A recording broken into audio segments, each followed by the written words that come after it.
right, that's what I like to hear. My name is Jarrell Ware, and I work at McDonald's. I'm on the National Organizing Committee, and I'm from New York City!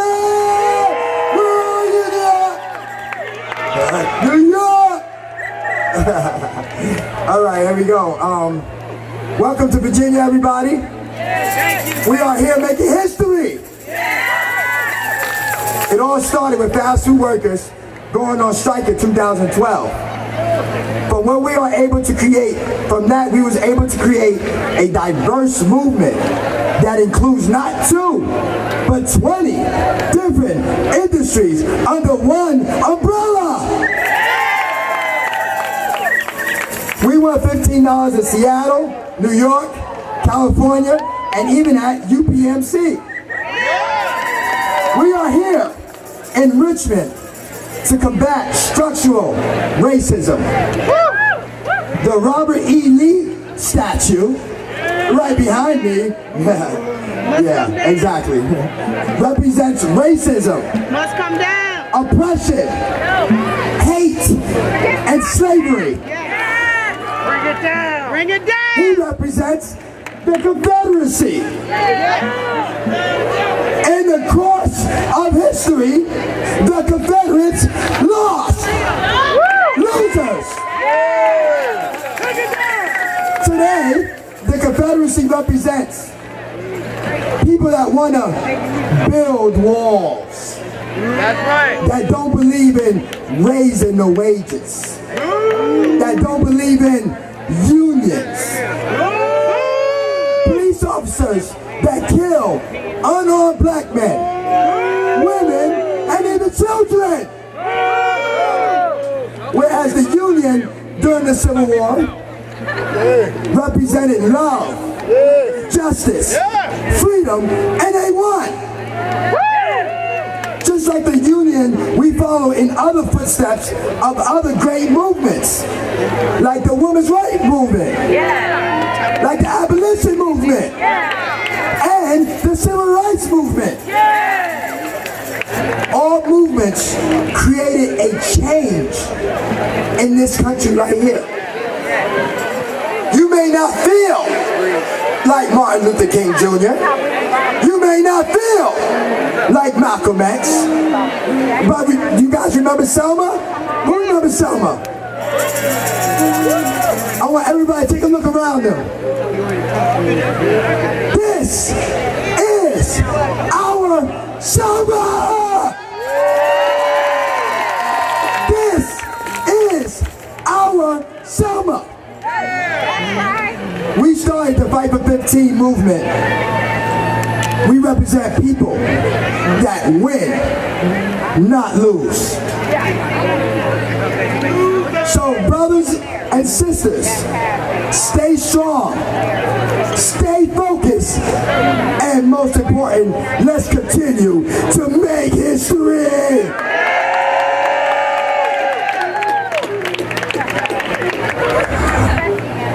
I'd like to bring to the stage my sister Anna, a fellow fast food leader from North Carolina. Let's give a round of applause to my girl Anna.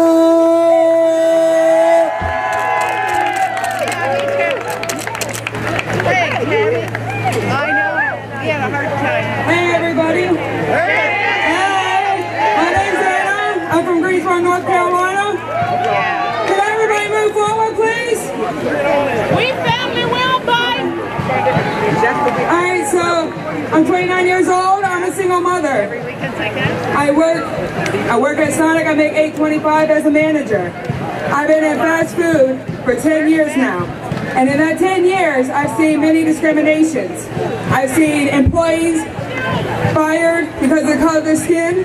I've seen people discriminated against because of sexual orientation. Myself and others have even experienced things such as wage theft and sexual harassment. Even recently, I had an employee quit because the general manager called her ghetto. That ain't right. I was always told those whole 10 years that I just had to deal with it. That we just had to learn to put up with it. No! So 2 years ago, I joined the Fight for 15 movement. And during that time, they told me I didn't have to put up with it. In fact, they even taught me how to fight to change it. And from there, I taught others how to do the same. Then I started going to Moral Mondays. Yeah, Moral Mondays is a big event in North Carolina. At Moral Mondays, I saw a man there. He inspired me to do much. He also taught me that we didn't have to put up with it at home just like we do our jobs. Because if we don't have to do it at work, why do we have to do it in our community? He also taught us that if we all move forward together, we'll all never take one step back. With that, I'd like to introduce Reverend William Barber.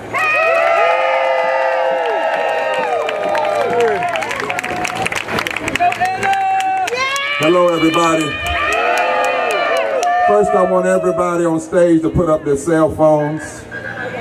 And I'm not going to say a word as long as there are curse words signs, because we don't have to use curse when you got truth. Amen. So if you got a sign up that's saying F somebody, that's not our movement. You don't have to do that. We're bigger than that. So if you see somebody with a sign, there were some white supremacists, we don't have to fight with them. When you have a moral movement and you know you're right, you let love speak and truth speak. People that are not that intelligent do a lot of cursing. Then I want everybody to come up for a second. I want us to be one family, not 4 or 5 different protests going on. And I want my sister, who's a worker, to come stand close, because I don't ever speak by myself, and my brother here. This is a serious, this is not just a gathering or fellowship. You all are talking about finishing the unfinished work of this democracy. We got babies out here. And we don't need 1 or 2 people. Because you know, if there are 1 or 2 folk doing something strange, some of the media will focus on that and not focus on all the rest of us.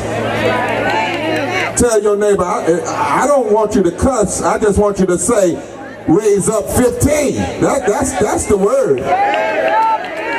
15 and a union. My brothers and sisters, I'm glad to be with you in Richmond today. Glad to be here with you. And I'm honored to join you at this national convention in the fight for 15.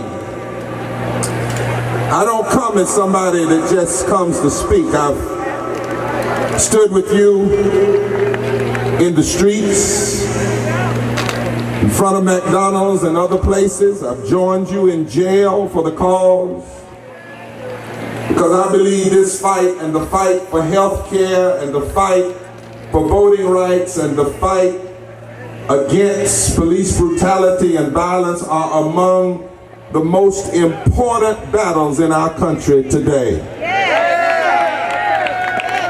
And this movement in many ways is as important as the SNCC movement was in the 1960s. Because right now you are helping to build a third Reconstruction in America. Now, I've been traveling, Ms. President Mary Kay, and all of you who are working with SEIU and the Fight for 15, I've been traveling all over the country with others leading the revival, Time for a Moral Revolution of Values, and thousands have shown up. And in those thousands, Fight for 15 was always in the mix, because Fight for 15 knows that the time for America to do right is right now. Now, it is fitting that we are gathered in the capital of the former Confederacy to face this nation's peculiar labor history. If you follow the James River from this city down to the sea, you will find the place where my African American ancestors first set foot on these shores. Tell all the folk around you, listen up. Because if we want business to listen to us, we first have to learn how to listen to one another. So tell everybody around, hold tight right now and just listen up. Focus your attention. My African American ancestors were brought here to work the land, to build this nation, but they were paid nothing for their labor. And after America's Civil War, when African Americans served in the Southern legislatures for the first time, they built a movement with poor whites. Poor whites and black people came together. They rewrote the constitutions of every Southern state, including North Carolina, Virginia. They banned slavery. They banned work without pay. They demanded equal protection under the law. And this wasn't in 1960s, this was in the 1860s. And in my home state, preachers, white and black, demanded moral language be in the new Southern Constitution. In fact, they wrote, "We hold these truths to be self-evident, that all persons are created equal, endowed by their Creator with certain inalienable rights, among which are life, liberty, the enjoyment of the fruit of your labor, and the pursuit of happiness." Because they knew that labor without living wages was nothing but a pseudo form of slavery. And this has been the pattern in our history. We've never been what we should have been in America, but every step forward, every stride toward a more perfect union has been the result of people like us coming together, pushing a moral agenda, an economic agenda, a justice agenda. And that's why we have to resist those today who will try to divide us, try to tell us what's not possible, especially in the South. That's why I'm glad my northern brother is down here in the South to say that when we organize the South, we're going to change the nation.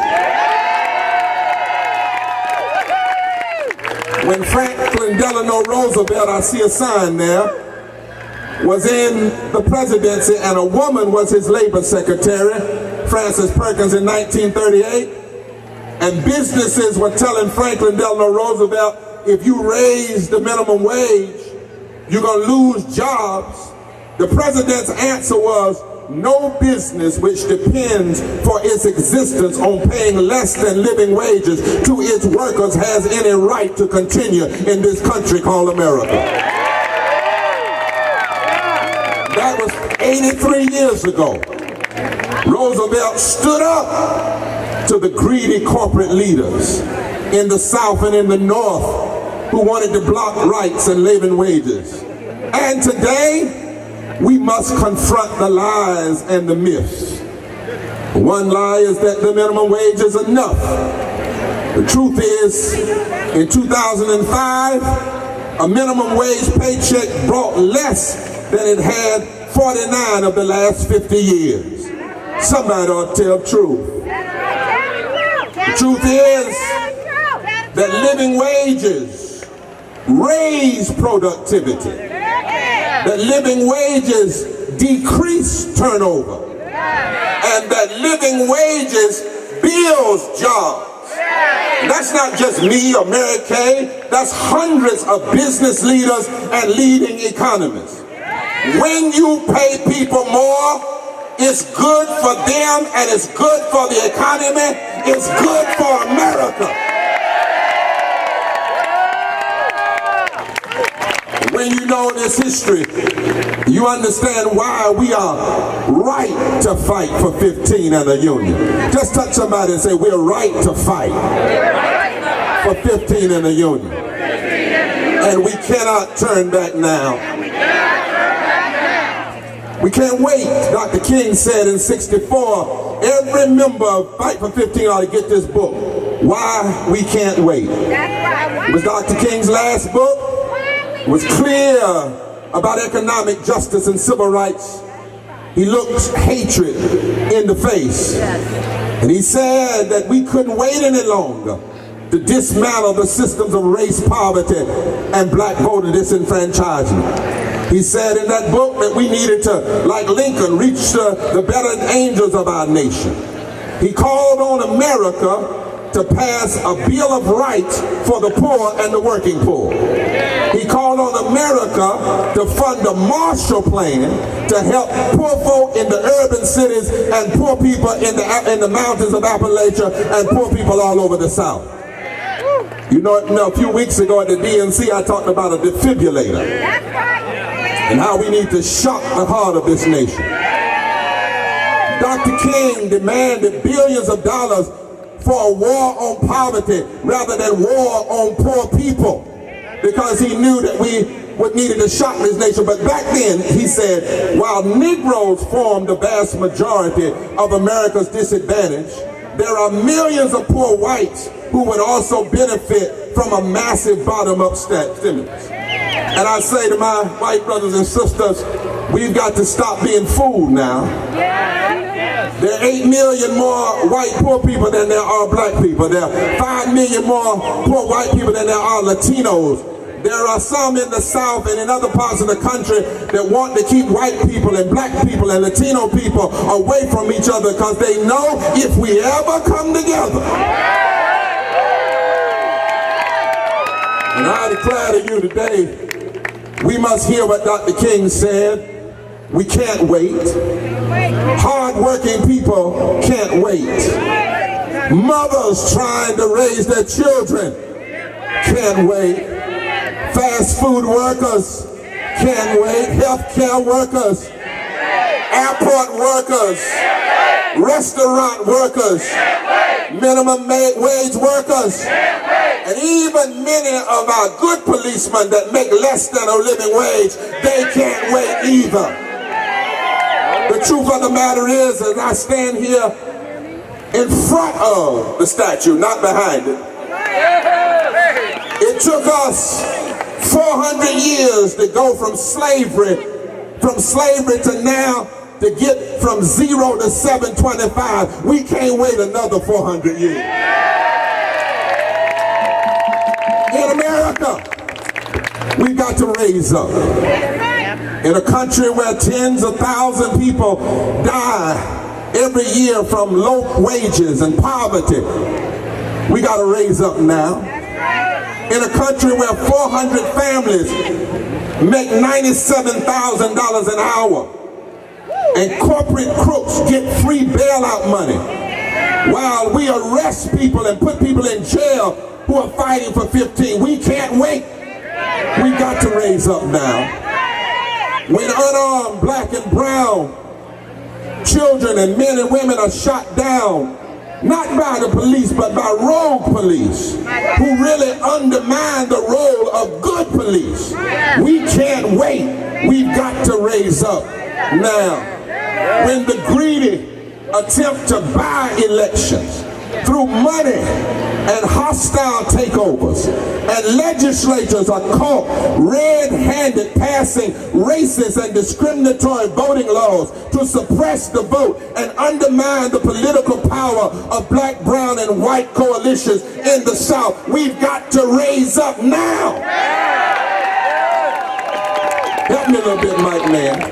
Do you realize in the South, in the 11 southern states from North Carolina to Texas, if you control the South, you control 22 Senate seats in the U.S. Senate, which means you only need 4 more from the other 39 states to be in control. You control 31% of the House of Representatives, which means you only need 20% from the other 39 states. You control 160 electoral votes in 11 states, which means that you control the 11 southern states and you divide black and white and brown people, you'd only need 112 electoral votes from the other 39 states. I stopped by to say, we can't wait. You're right. We have to fight now.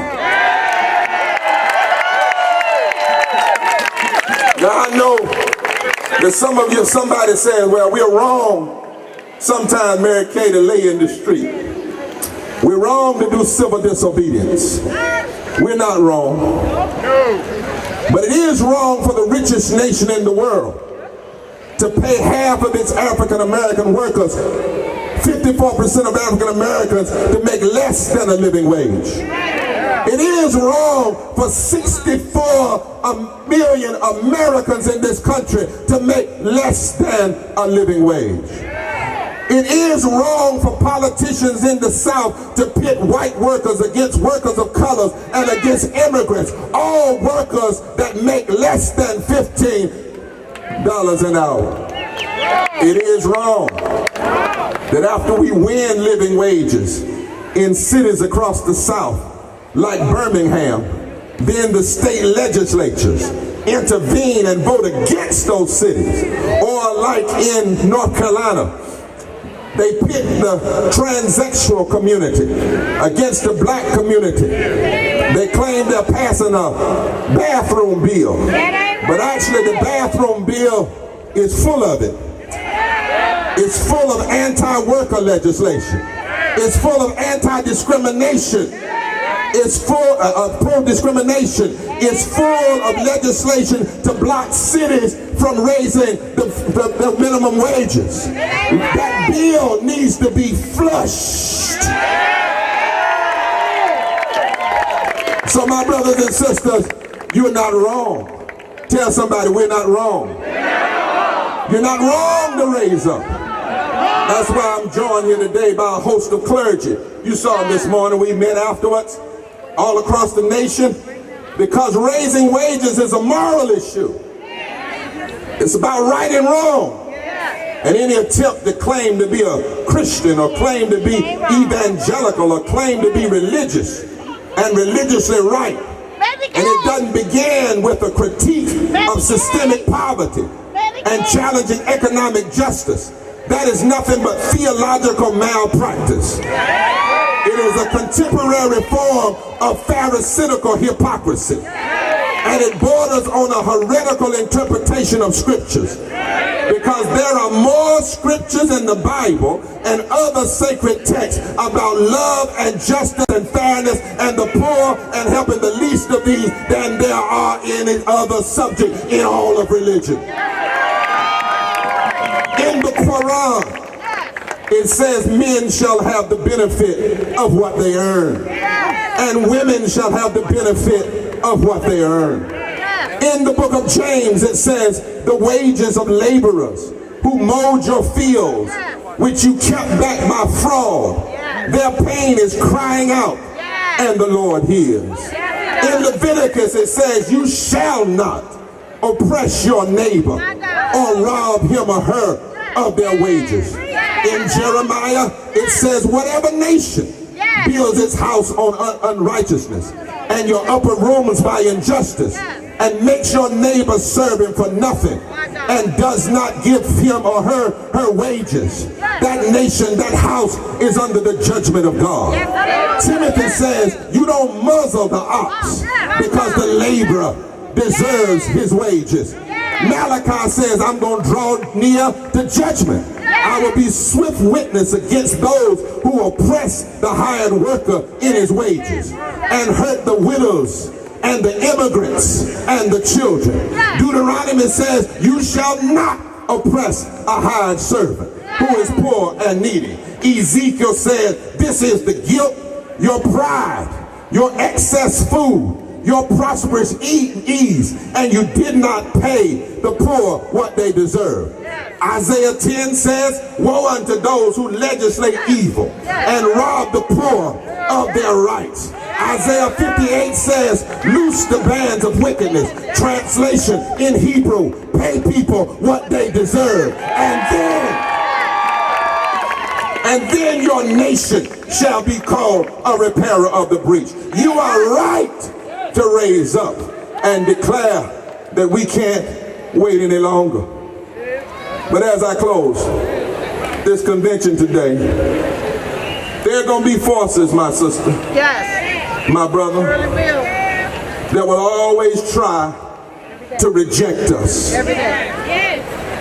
And when I look out on this crowd today, I know that many of you, like me, have sometimes felt rejected. Why do we have to march so much? And go to jail so much? To get folk to do just right. Some of you out there, you've been rejected by some because of the color of your skin. I know it's so. Some of you felt rejection because of the kind of work you do. And people make you feel like it don't matter. Some of you have been rejected because of where you're from. You weren't born in America. Some of you have been made to feel rejected because of who you love, because of your sexuality. Some of you have been made to feel rejected because of how you talk. Some of you have been made to feel rejected because you're raising children out of wedlock, or you have a prison record, or you have some kind of other stain that makes people want to reject you and push you back. But can I be a preacher for the next 7 minutes? Because I've got good news for the rejected. I come from a faith tradition, and the Psalm says the stone that the builder rejected has become the chief cornerstone. In other words, the rejected have power to come together. And when the stones that have been rejected come together, then something powerful can happen. And I know the power of coming together. I know it biblically. When Moses and his people and that rod came together, Pharaoh came down and the Red Sea opened up. Wish I had a witness here. When Esther and her uncle Mordecai came together, they were able to stop the destruction of the Jewish people. Do I have a witness here? When David and his rock and his slingshot and his faith came together, Goliath fell. And they tell me the next morning the headline in the Richmond Dispatch read, "The bigger they come, the harder they fall." When Shadrach, Meshach, and that bad Negro got together down in the fiery furnace, God cooled down the furnace and blessed them with a moving. I know what coming together does biblically. When God the Father, the Son, and the Holy Ghost got together, things went from crucifixion to resurrection. But not only that, I know what coming together does historically. Truth is, when truth and justice has fought, truth and justice has never lost. I didn't say truth didn't get beat up sometimes. I didn't say truth didn't get arrested sometimes. But when it's all over and the dust clears, truth will win. Justice will win. Love will win. During slavery, it looked like justice had lost. But when Harriet Tubman and Frederick Douglass and Quakers and white evangelicals got together, they brought slavery down. Women didn't have the right to vote. But when Sojourner Truth and Elizabeth Canton Stanton got together, they won the right to vote. Plessy versus Ferguson, separate but equal, looked like it had the victory for 58 years. But when Thurgood Marshall and white lawyers and black lawyers and Jewish lawyers got together, the court voted 9-0 to overturn Plessy. It looked like Jim Crow had injustice beaten down. But when Rosa Parks and Martin Luther King and Bayard Rustin and A. Philip Randolph and white labor leaders got together with Jonathan Daniels and Viola Wilson, they tore Jim Crow down. Apartheid was strong in South Africa. But when Mandela and Bishop Tutu and the mothers of the young people got together, they brought apartheid down. when we come together. I know what happens historically when we come together, but I also know what happens personally when we come together. Let me close. Several years ago, some said I might never walk again. They said I might never get out of a wheelchair again. I was 30 years old and had always depended on my legs, y'all. But I woke up one morning and I couldn't move. I spent 3 months in the hospital bed, not knowing if I'd ever get up and walk again without major help. For 12 years, I was in a wheelchair or on a walker. But over those 12 years, somehow my mind got together, and my doctors got together, and my nurses got together, and my swim coach got together, and my therapist got together, and my church got together, and the prayer warriors got together, and my faith got together, and God's Spirit got together. And when they all got together, I can jump now, I can march now, I can stand now, I can be with the Fight for 15 now. And I've been marching ever since. And I stopped by to tell you, I'm a witness. When we all get together, when the stones that the builders rejected get together, when we build, we'll get together with Fight for 15 and a union and voting rights and Black Lives Matter and health care and clergy. When we all get together, when we all get together, when we all get together, when we all get together. What a day, what a day, what a day, what a day, what a day of justice it will be.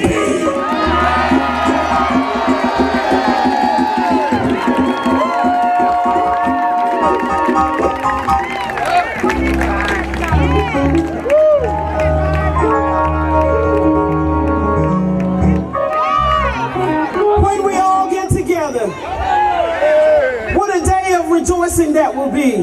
When we all see 15, we will sing and shout victory.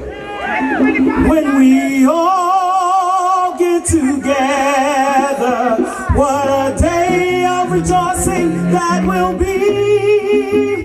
When we all see 15, we will sing and shout victory.